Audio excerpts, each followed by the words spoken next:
Hi, I'm Kay Eck, and welcome to my podcast, Alive and Kicking, Stories of Waking Up.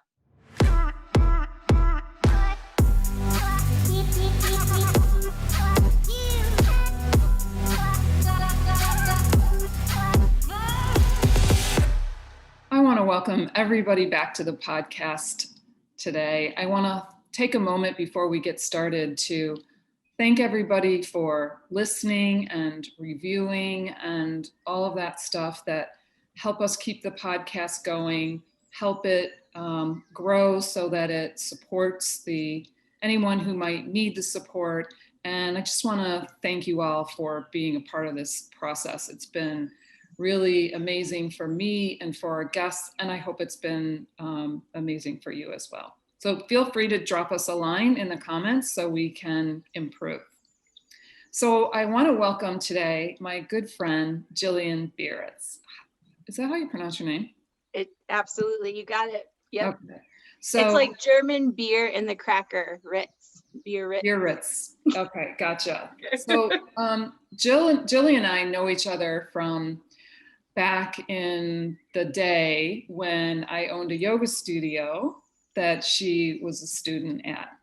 And I feel like our time together was not long enough before you moved with your family to Colorado.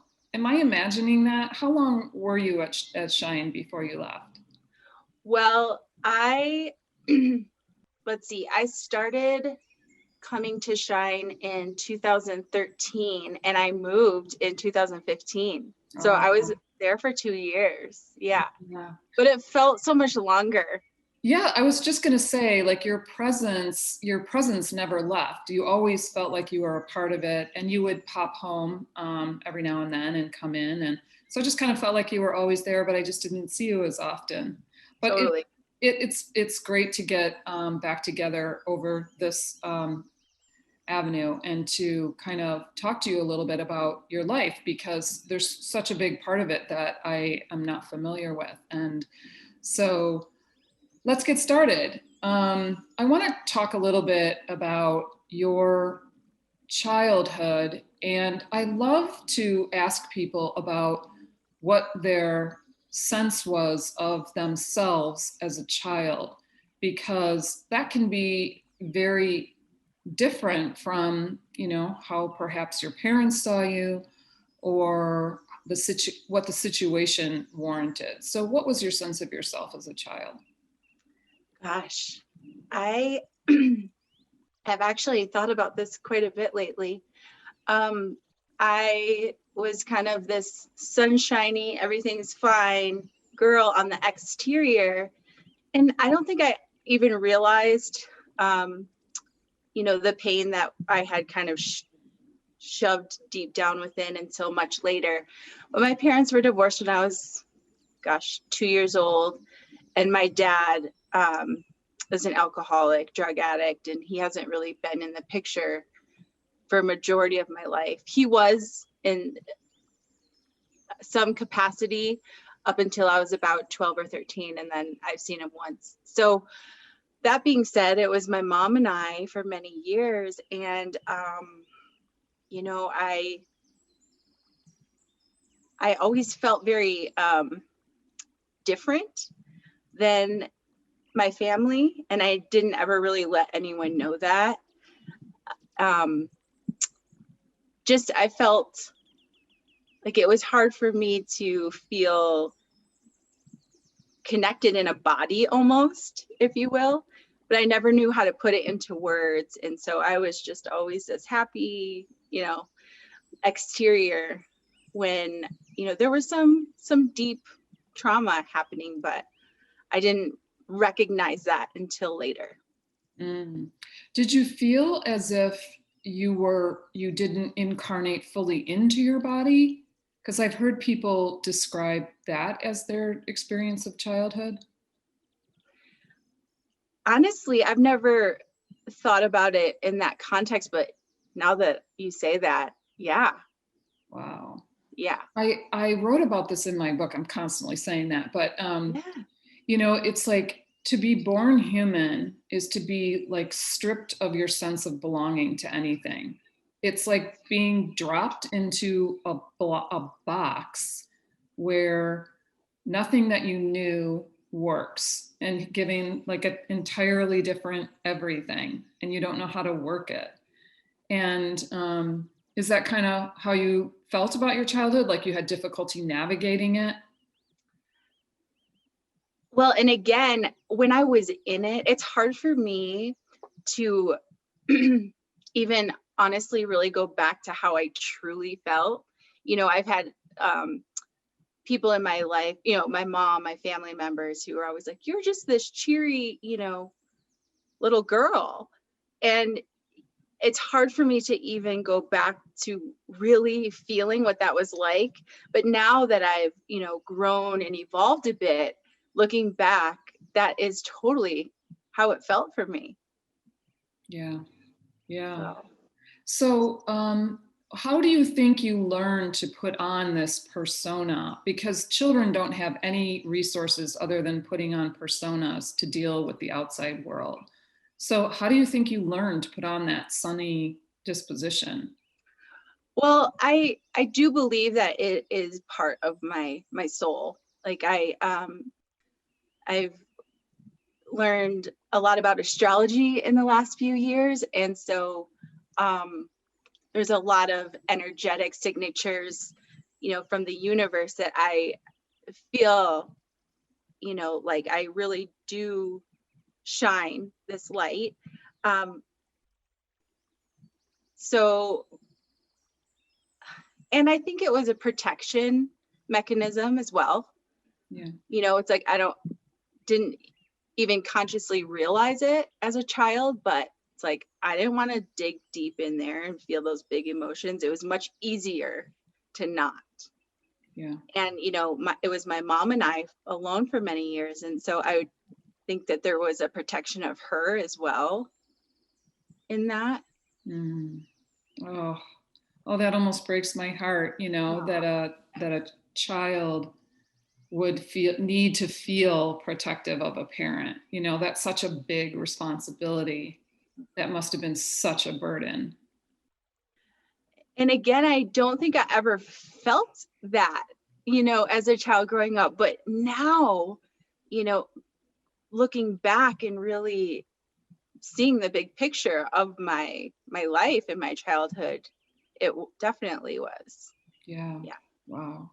So how did the experience of not really having a father kind of play out for you during like your school years? Yeah. So my mom actually ended up getting remarried when I was about 10. And that was a challenging relationship as well with my stepfather. And my mom and I lived in the city in Chicago up until that point. And it was my stepdad's dream to move to the country. He was an inner city, at this point, gosh, probably around 40 years old, or no, 30s. But his dream was to move to the country. And so we did when I was in 7th grade, moved from, an inner city where there was a lot of diversity to, the western suburbs of Illinois, which isn't that far from Chicago, but it was like my school was planted in the middle of a cornfield. And it was so incredibly different. And once again, it was a huge transition, and I never showed that it was challenging. So to answer your question, how that played out, I felt like I had a pretty good entrance into those school years. But over time, that repression of emotions and the challenges that stood at home with a father figure, my real father who wasn't in the picture, and then challenges with my stepfather, it started to play out in ways, I started getting pretty into drugs, and just escapism. Like I didn't ever want to be home. Yeah. Yeah, it's amazing how drugs can find you no matter where you are. Yeah, Yeah, no matter how far out in the country you are, they'll find you if you totally. yeah. Yes. Well, So, and this is, oh, sorry, go ahead. no, go ahead. So this is, I just thought of this and I haven't thought about this in quite a while, but also when I was probably about my junior year in high school, I've always been super connected to dance and music, and it was always that outlet for me where I felt more, embodied in that experience of dancing and music than I did, in my own without it. And so I got connected kind of through a boyfriend that I had into the rave scene. Are you familiar at all? Yeah. And it was, it started out as just this, whoa, it was like, I felt this connection on a spiritual level, just being immersed in, it was this underground, very different scene. And it started out very innocent with the music and the dancing, and then the drugs kind of found their way, like you mentioned. They find you. Yeah. So. It seems like that, the escalation of wanting to feel more or experience more or feel less and experience less, it's like you've created sort of a custom made experience where almost like the drugs are inevitable, Yes. Were you trying to feel more or to feel less, or either? I think it started out to feel more. It was, my first experience was with psychedelics, and it was honestly, it started out just incredible. I felt, again, just this connection to something bigger than myself that I had always kind of felt a part of, but wasn't quite sure what it was. And it was just this opening. And then from that point, I just took it too far, and it became a numbing mechanism. Mm. Yeah. Wow, I've never really had the experience or really dived into, that the subject of how drugs can become a spiritual experience, but whether that experience is sustainable. Because once you have that spiritual experience, you want to live there, right? Right. Well, and, back then having, it was just constantly trying to get back to that experience. And it was in settings that weren't supportive of that. Whereas now, and this is just with psychedelics, but now, there's these containers and ceremonies where, you're raising your vibration, you're in a ceremonial setting, and it's different than when you're recreationally, seeking that. Yeah. It's almost like the drugs find your weakness and just like camp out there or something. Like they're so clever. Yeah. Yes. So how did this path that you were on, where did that take you? And where did it take you in terms of your home life and then your life outside the home? Yeah. So I ended up in a pretty serious relationship with a guy that was, ended up being really immersed in his addiction with drugs. And it was not good. It was not good for me. I started, kind of feeling myself deteriorate. We just had a lot of turmoil. And I actually ended up moving when I was 20 years old to California to like separate from this world that I had fallen into, and this relationship that was really challenging. So I moved to California just to get away, and I was all by myself. And it was one of the hardest. It wasn't even that long. It was not even 2 years that I was there, but it was really challenging. It was kind of like the dark night of the soul, right? And I just didn't have support there. And in the meantime, back in Illinois, back at home, my mom was going through second divorce with my stepdad. And that I have also, when my mom remarried my stepdad, when I was 10, they had a daughter. So I have a half sister who's 10 years younger. So back at home, they were splitting up. My little sister, who I kind of felt like a mother to in some ways, that was going on. I was miserable in California. So I decided to move back and kind of be with my mom and my sister and reconnect. And that was when I moved back. Then my life, it just started to shift. I started to feel like, okay, I felt more open. And that's actually when I met my now husband, and life just started to take a shift.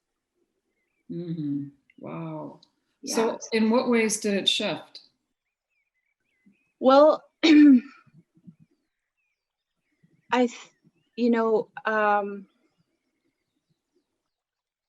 meeting my husband was the first time that I had a relationship with a man that was genuine and kind, and supportive.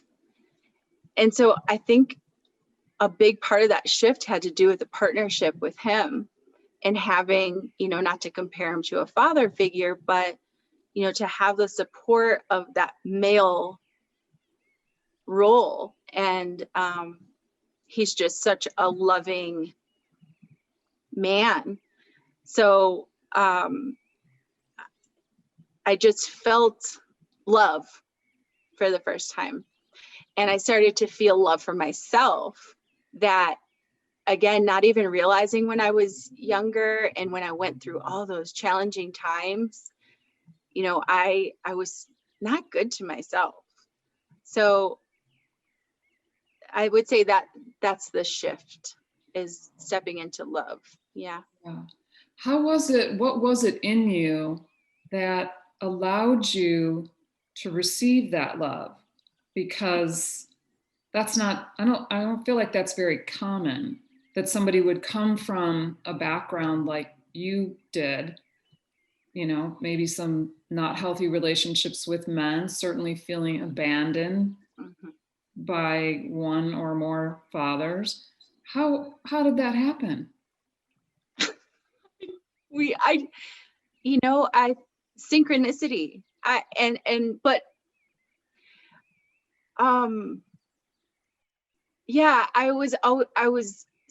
was very resistant of relationship, and there was just something about him, because I don't think I had ever been in the presence of someone loving me that way. So that's how I received it. But it's still my work. My work is, accepting love, receiving love. So it's a life. I mean, it's never going to end, this work, right?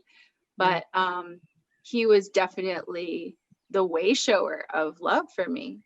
So wow, that's, yeah. I mean, that's like an angel came into Yeah. your life. Yeah. But you had to figure out how to do that, how to be also in that relationship. And so how did you find your way to self-love? What was that path like? And again, it's still it's still a work in progress, always will be. Yeah.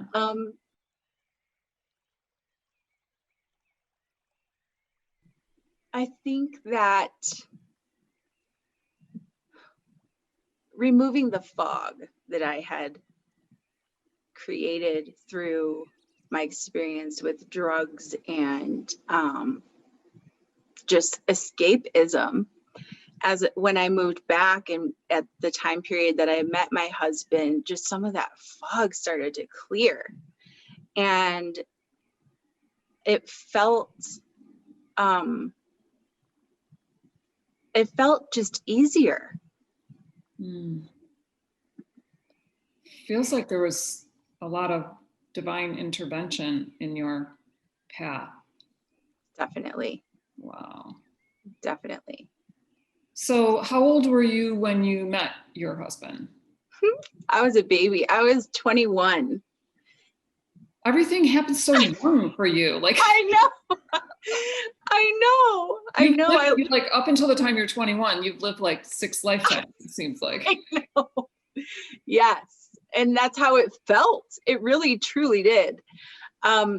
So yeah, and he's almost 7 years older than I am. But yeah, I mean, we met, I was 21, maybe I was almost 22.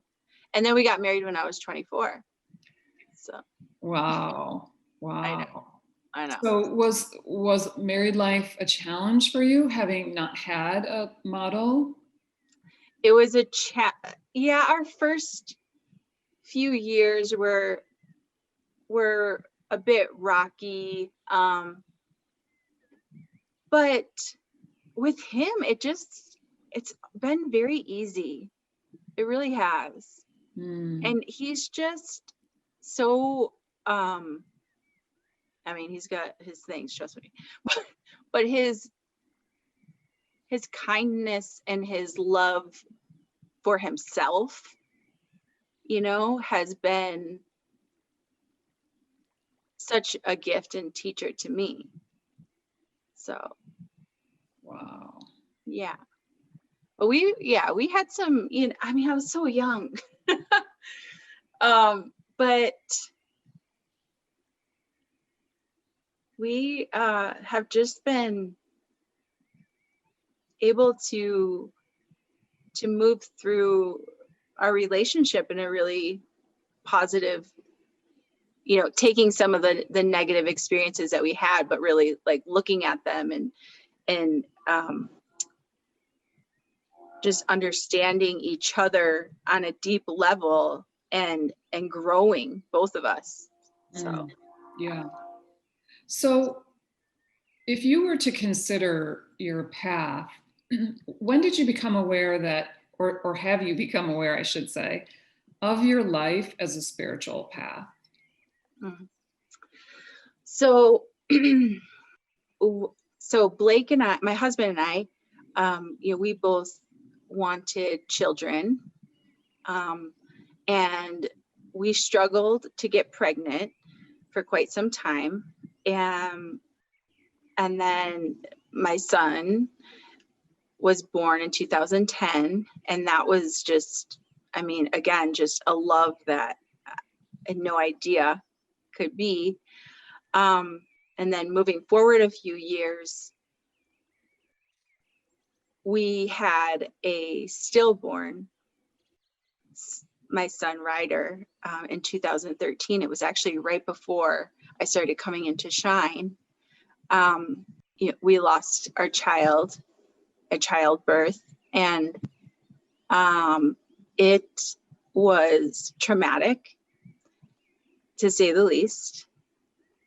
But the experience of it, and again, now being down the road and going back to that time, the experience of what he brought to my life, just speaking for myself, it was like all those emotions that I had repressed. And yes, I met my husband. Yes, I was learning how to love, but there was still so much blocked down within me, and that I never wanted to open. My soldiers were like, don't go there, don't go there, don't go there, don't go there. Well, with him, there was no choice. And so his divine intervention through me just opened up this part of me that instead of running to escape with drugs and, whatever, shopping, I mean, a lot of different things. It was like, this is so powerful and there's something so much bigger at play here. And I just started to, again, synchronicities started occurring. I had just a good friend who started getting into yoga, and so invited me to shine. And then it was like coming home when I discovered yoga.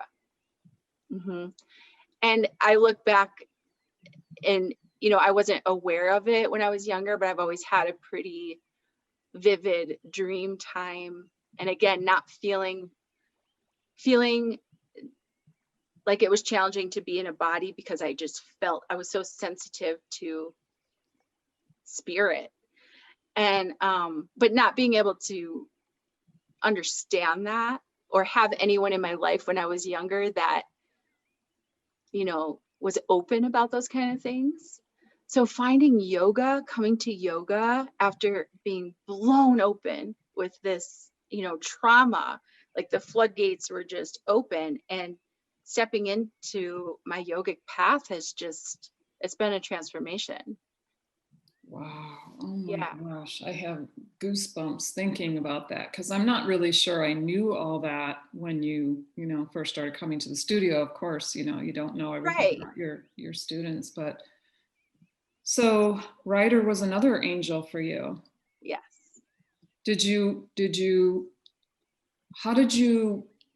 How were you able to embrace that experience in that way? Because it sounds like it was simultaneously breaking you and healing you. Yeah. It's so hard to put into words. But again, astrology has really helped me so much with a lot of the understanding some of these pieces of myself. But my life lesson is through emotions. It's my life lesson. It's really challenging. But there's something called Saturn return. Are you familiar with? A little bit. I'm not super knowledgeable about astrology. Yeah.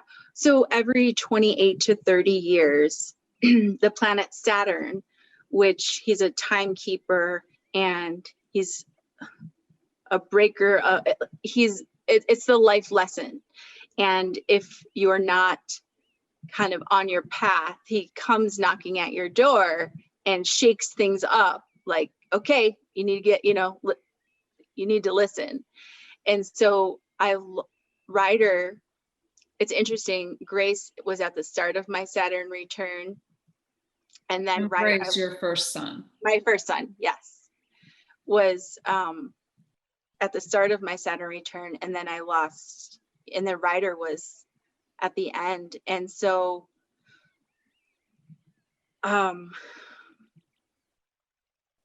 I've just always, I've feel his spirit so strongly. And I have, since he was in utero. And he is an angel, he's my angel. And so finding a way to connect with that through yoga was, because again, I had trouble putting words to it.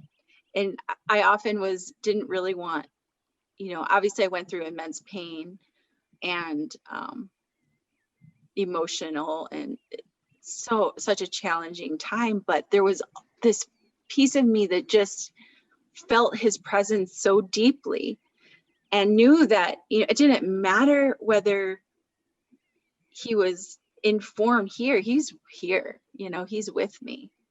I think that the loss of a child, it doesn't make sense to us on so many levels. There, like why in the world would you be led to, feel something and then, have it taken away? Like, what could possibly be the purpose of that? And so I love that, who cares what the method is or what the tools are that you use to understand your experience, if it's astrology or yoga or religion or whatever. Right. So did you have any other ways of looking at that? How did you find yourself needing help with that?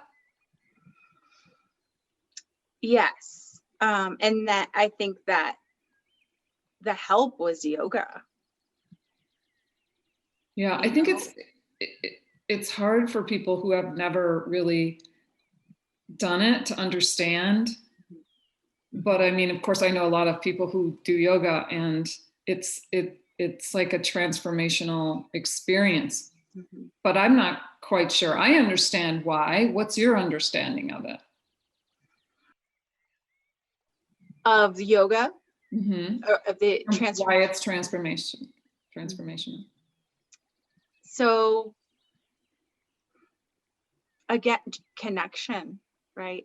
Connection to an embodied state, and the awareness from the mind, spirit, and embodiment. I mean, we are human to have these experiences. I mean, that's why we're here. And it took me a long time to understand that, like, why? I don't want to be this body. but it's a tool of, for me, just that connection that, I was always escaping from, but finding a way to tune into myself and my body and my emotions and, something bigger than my body at play. Again, I mean, I can get so deep into it, but that was my experience during that time. I think that this experience that you had somewhat of an awareness that you were not fully in your body, but people can be out of their body and not know that they're out of their body. And so what yoga does is it helps you get back into the body. And I don't think that many people really understand why it's important to be in the body. And so I'm wondering if you can describe the difference between being, disembodied makes it sound like, your head's been cut off or something, but I don't know what the correct term is, but can you describe how it feels to be out of the body versus in the body and what that actually does for you? Yes. So I live a lot up in my head, and I think a lot of us do. And so I would often feel like I was out here looking in on, this structure, this bone and skin that I didn't understand, that it was like, how, and this came later. When I was a child, I didn't quite grasp this, but now looking back, it was just, it was almost like I was looking at myself from outside of myself. And so yoga, and even just bringing awareness to the breath, that feeling of getting curious about what things feel like and not having to put logic to it. I think emotions are, they're not conscious, right? They're just a feeling. And I think being up in your head all the time, for myself in particular, I was always trying to put logic to feelings, and that's not how it works, you know? And so becoming aware of my body through yoga, through this practice, just, you know, it was like, okay, you're holding a shape, a pose, right? And how do you feel? My right hip is tense. But instead of being like, what does that mean? Why? You know, just saying, oh, my hip is tense, breathing into it and moving on. You know, I probably just went on a huge tangent and didn't answer your question. No, I think that did answer the question. I would, was asking about how it feels to be disembodied and how it feels to be embodied. And I think you bring up a really interesting point about the emotions and the feelings. I mean, the word feeling has the word feel in it, and that's something that is inside the body. The thinking is outside the body. And that's where a lot of people reside, is in the thinking and not in the body. I actually have always been really solidly in my body. So even when I started teaching yoga, I didn't really understand what that meant. But I had a student who I started to understand it through, and I would ask her to, the class, to move your right arm over towards your right heel or some directional like that. And it took her a very long time to move the right hand to the right foot. And I started to realize it was because she was not in her body. She was in her mind, which was who knows where. Maybe it was in New Zealand. I don't, it takes a long way from New Zealand back to your right hand. But the problem is that you can't process the emotions when you're not inside your body. And so that thing that you said, like trying to figure out the emotions, that doesn't really work. But I think a lot of people do that. Absolutely.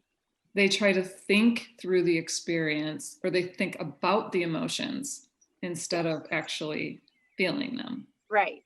So just allowing them. Yeah. And so what does feeling the emotions do for you? And is that what helped you get through this great loss in your life? Well, it's been, this process. I would say, really, again, yes, I have had this feeling since his loss of something greater at play, right? And that I have this angel walking with me through this path of life. But it's been the last couple of years, really. I mean, when I started practicing yoga and, is when it began. But the feeling part has really just come into play in the last couple of years. And so what that has allowed for, I mean, hearing permission to let my feelings just come and not attaching them to a thought has been so freeing. So, whether it's taking a shower to kind of rinse them off, whether it's anger that comes out and screaming into a pillow, or, going out into the woods and just yelling, but some way to process it out, to get it unstuck, because that's where I, for sure, and I know others, get in trouble, is when they get stuck in there and we repress them down, instead of allowing them to flow through. And there's so many different ways and tools to do that. Yeah. So I think that's a really great point, is, you know, a lot of times if, for example, you feel sad, the inclination is to try and figure out why. Like, why am I sad? Like, you know, you got to get this figured out. Am I, is it because I'm not being true to myself? Knocked over my microphone. Is it because, you know, you're not being true to yourself, or because somebody's behaved a certain way, or you're not getting where you wanted to go? And it doesn't actually have to be any of those. It can just be something that needs to move through you that's ancient, or not even yours, possibly, that you're processing for the collective. So yeah, I thank you for bringing that up. And that is super freeing, because then you can just be like, it's not a big deal. I feel angry, like I want to rip somebody's head off, and it might not have anything to do with them. I don't know what it is, but yeah. Yeah. So now you've started to share this practice with other people, right? You became a yoga teacher. And what has teaching yoga taught you that being a yoga student could not? So my family and I moved to Colorado about 5.5 years ago, and I had just finished the training like the day before we left. So moving to a new place, I was still pretty fresh, you know, out of all of that transformational training and learning. And so I just started actually teaching about a month and a half ago. And I say that, you know, but I think I'm also a hair stylist by trade, and I've shared a lot of the, you know, not necessarily the physical asana of yoga, but I feel like I've shared other pieces of the practice through, you know, verbally, or just giving suggestions for different tools. But to answer your question, it's been— I don't want to like speed past that, because the, you know, the practice of yoga is the physical part is just a small part of yoga. The yoga becomes a way of, it's like an approach to life, really. Right. So to think that you're teaching yoga while you're doing hair, to me, it's not a stretch, but because it just becomes like a way of thinking about the world. Right. Yeah. Right. Yeah. And but yeah, starting to step into the role of the teacher has been so cool. Also terrifying. But it's been just being able to share, right? We're all on our own unique journeys through this crazy life that we're living through on this crazy planet. But having gone through such transformation and continuing, I mean, it never ends. It's a continuation, right? And so being able to guide others and, you know, to help them just connect with themselves is such, it's like I could eat up what that feels like, you know. It fills my cup so much, and not because that I'm telling them anything they don't know or teaching, but just them being able to have the tools to connect or reconnect with themselves in a deep and meaningful way. Yeah. Wow. That's amazing. Oh, that's beautiful. Yeah. Well, it feels like it might be time to head into our lightning round. All right, lightning. Are you up for that? All right, let's do it. Okay. Jillian, have you ever considered changing your name?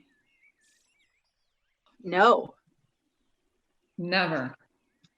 I've considered changing my middle name. What's your middle name? Nicole.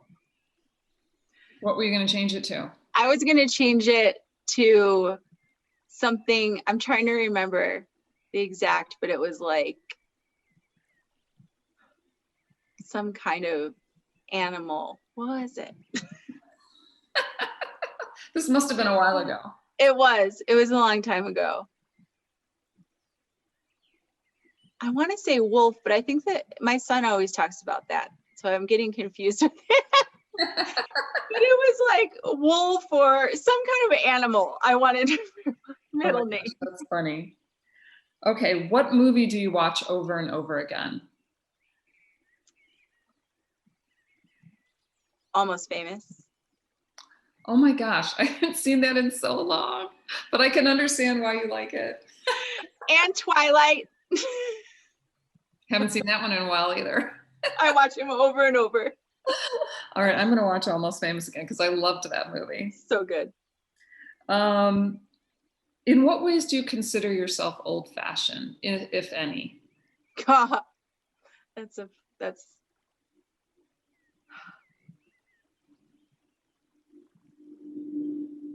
don't consider myself old-fashioned at all.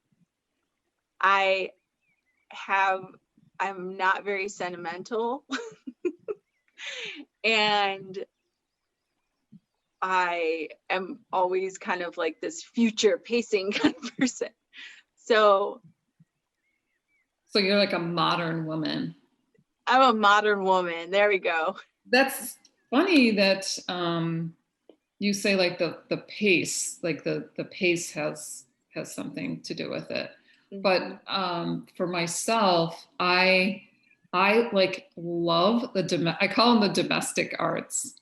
Oh, I love it. Yes. I love like keeping a home, making a home. I love cooking. I love setting the table. I love caring for children and cleaning and entertaining and all that stuff. I love it. That's why I was like, I was a stay-at-home mom because yeah, I loved it. It's the most important job in the world, you know? Yeah. So I guess, I mean, I do love some of those things. I just wouldn't necessarily connect them to old fashioned, right? Yeah. Do you? For a while I did because, it felt like if you weren't working, then you weren't a modern woman. I actually was working. I was freelance writing and up until my 4th child was born. And so, but not that much. And but being a stay-at-home mom is, you do feel like you're a little bit in an old-fashioned model, a little bit, Yeah.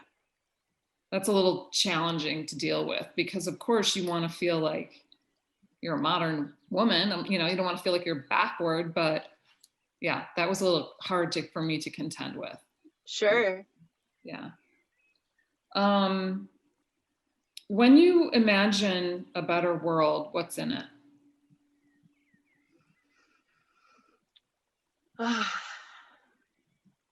Love and just breaking down these barriers of,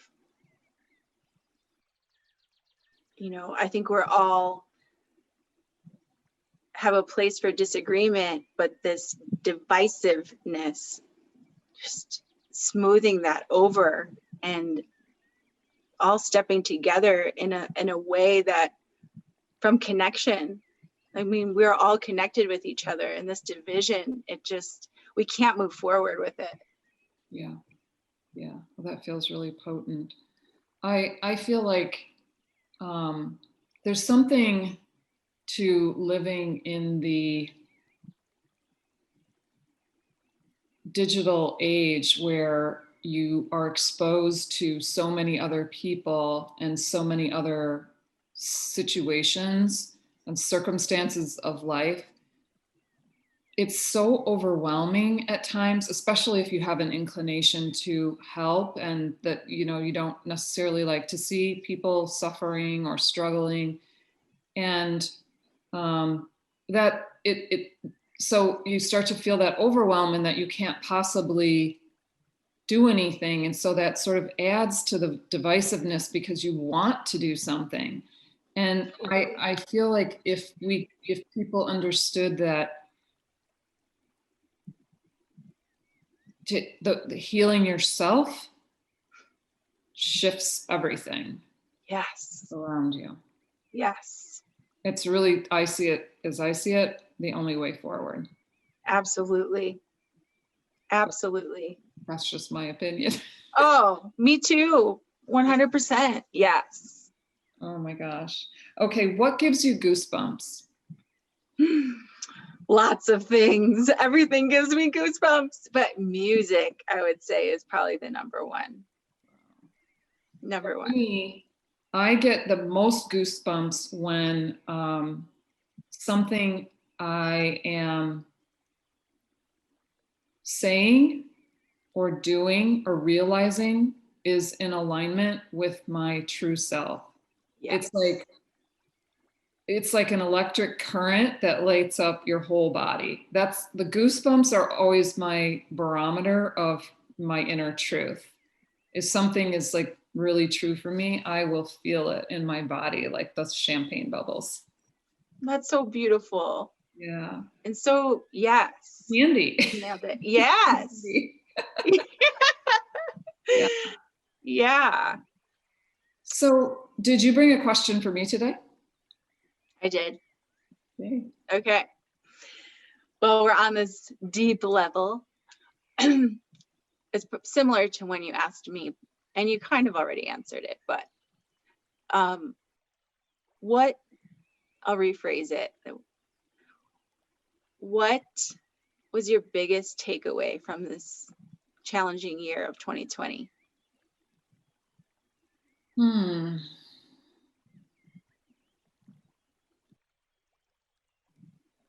I was thinking about this today because I was listening to a podcast with Todd Fink. Do you know Kind Mind? I don't. He has a podcast called Kind Mind. And he was talking about the concept of elegance and that I can't remember all of the references that he was using because that's one of his gifts is that he brings together all these disparate influences and inspirations and understandings to a concept. And he was talking about it as not like if you were looking to improve your life, what would you add to it?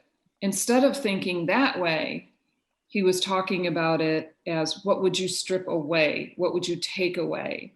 And the whittling away of everything that isn't essential to me creates something more elegant. And that's what this time has meant to me and done for me. It has whittled away all the non-essentials, things that I wouldn't necessarily have given up if I were given the choice. And I came to see that my life is elegant in its simplicity, and it's most elegant when it's most simple. And I have that's been such a gift for me. That's so beautifully put. Yes. Yeah. I resonate with that so much. And I think it could go further, you know, I think it could go further. But it's gone pretty far. Yeah. Well, and then having the time, right, to feel that, to allow that to happen, right? And not being in that constant go, go, go. Yeah. You know what What? the funny thing is that where I've noticed it, where it's come through strongest, if you could say that, is with food. Mm, And I like my diet has simplified because even though I spend, you're at home more, and I would, I tend to eat more when I'm bored. I eat out of boredom. And yeah. so I was assuming that that would probably be a thing. Like I would be eating more. And what happened was I became more mindful of my relationship with the food in terms of like slowing down to choose what my body really wanted, to prepare it mindfully because I had nothing else to do, to eat it slowly. I found that I was eating way less. And I got into, and my body was loving that, it was feeling really good. So Mm-hmm. I got into this practice of, or this habit of, I would have like something really light for breakfast and maybe some decaf coffee, and then maybe a smoothie or a juice later, and then one meal around 3. And that was basically it. That Wow. was perfect for me. And that feels so good. And I felt so nourished by it. Yes. I really did. It was very surprising to me. Oh, I love that you just brought that all up. And I find, have you been living by yourself a majority of Yeah. these time? Yeah. Yeah. And see, and I find I'm on such a better rhythm with that when my dudes aren't around, Yeah. But it's so true. It just feels so nourishing. And I think so many, our culture, and we're so fast. So it's like eat when you can, or, then when you're bored, you're just not used to being bored. So you eat, right? Yeah. So thank you for reminding me of that. Yeah. Well, Jillian, I want to thank you for spending this time with me. It's been wonderful to reconnect with you and to learn about your journey and your beautiful path. And I want to thank you so much for sharing it with me. Oh, thank you so much. It was an honor to be here. Really. Thank I you. miss you. I miss you too.